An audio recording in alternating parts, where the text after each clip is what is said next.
Mulțumesc tuturor invitațiilor, rudelor, prietenilor, părinților, nașilor, le mulțumim că ne-au acceptat toate planurile, ne-au acceptat toate dorințele noastre, ne cerem iertare acolo unde am greșit. Și vreau pentru părinți un cuvânt de mulțumire. Măicuța mea și dragă tată, azi pentru tot vă mulțumesc.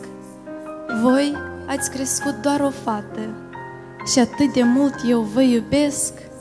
M-ați crescut mare, sănătoasă și tot ce mai bun mi-ați oferit. M-ați învățat ce bine în viață, de tot ce rău m-ați ocrotit. Mă rog la Dumnezeu mereu să vă păzească de tot ce e mai rău. Voi, scumpii mei părinți ce m-ați crescut, să știți că vă iubesc mult, mult.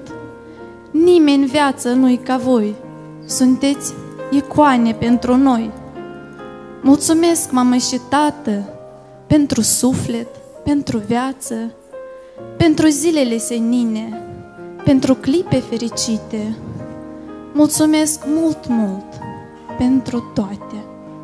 Той матери, чей сын дороже сына, дороже солнца, значит и себя, той матери, которая хранила его мечты, заботясь и любя, хочу так искренне, так скромно сказать о том, о чем не говорят, о чем горят огни в глазах ребенка, о чем одни глаза горят.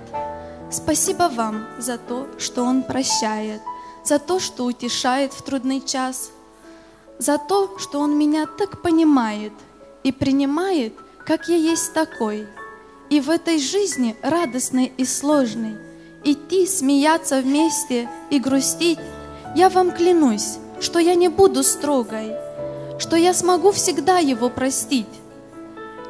Я постараюсь быть как вы, надежной, ласковой и доброй, и прямой, и в этой жизни радостной и сложной его любить буду долго-долго, ибо вам за мужа моего. Vă rog, dragi tineri, cu plecăciune în fața părinților, iar noi venim cu o dedicație muzicală unde să unim aceste 6 inimi împreună, să se audă zvâcnind inima de dragoste a copiilor către părinți.